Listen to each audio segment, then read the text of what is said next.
Hello বন্ধুরা, আসুন আমরা কম্পিউটার শিখি।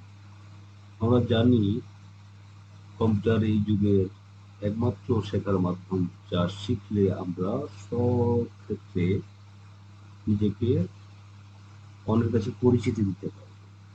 এই পরিচিতি এমন পরিচিতি, যে পরিচিতি হলো আমাদের নলেজ বা জ্ঞান। যাই হোক, কথা বাড়িয়ে লাভ নেই, আসি আমরা আজকে মাইক্রোসফট ওয়ার্ডের বিষয়ে শিখব।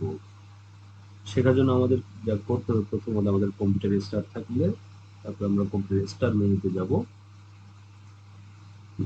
গিয়ে আমরা দেখব কোথায় আমাদের ওয়ার্ড ফাইলটি আছে। মাইক্রোসফট ওয়ার্ডে ক্লিক করলাম, মাইক্রোসফট ওয়ার্ড অন হলো। এখন আমরা একটা প্ল্যান ডকুমেন্ট নেব। নিলে আমরা দেখতে পাচ্ছি এখানে অনেকগুলো ফিচার দেখতে পাচ্ছি আমরা, যেমন ফাইল মেনু, হোম, ইউজার, তারপর draw, design, layout, reference, mailing, review, view, help.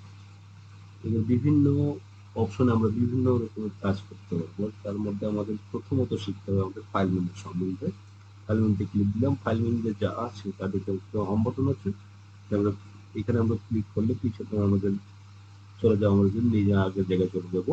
তারপর হচ্ছে নিউ, আমাদের যদি কোনো নতুন ফাইল দরকার হয় সেগুলো আমরা নিউ ক্লিক করবো। ওপেন, আমাদের যদি পুরাতন কোনো ফাইল কাজ করে থাকে সেই ফাইলটা যদি আমাদের দরকার হয়, এখান থেকে আমরা সেই ডিরেক্টরিতে গিয়ে ডিরেক্টরি নিয়ে আসতে পারবো। ইনফো, যে ফাইল সম্বন্ধে আমরা জানতে চাই সেই ফাইল সম্বন্ধে জানতে পারবো। সেভ, এরপরও কিছু ক্রিয়েট করার পরে আমরা এই সেভ বাটনে ক্লিক করে সেভ করতে পারবো।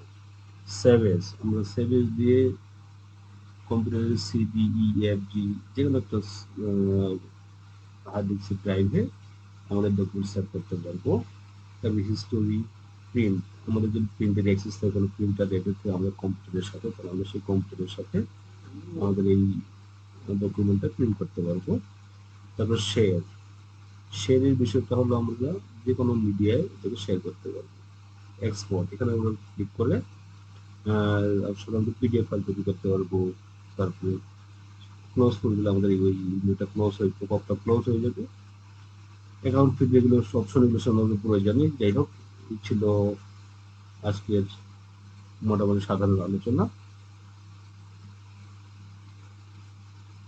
অতঃপর মূল বিষয় হলো যেটা, সেটা হলো এই যে আমাদের অবশ্যই কম্পিউটার জানতে হবে। কম্পিউটার জানার পর অনেক কিছু করতে পারবো, নিজে কোনো কাজ সামনে করে যেতে পারবো। তো আজকে এই পর্যন্তই। ভালো লাগলে আমরা ধাপে ধাপে প্রতিটি বিষয় শিখবো। আজকে এখানে রাখি, পরবর্তীতে আবার দেখা হবে। হোম মেনু সম্বন্ধে আমরা আলোচনা করবো।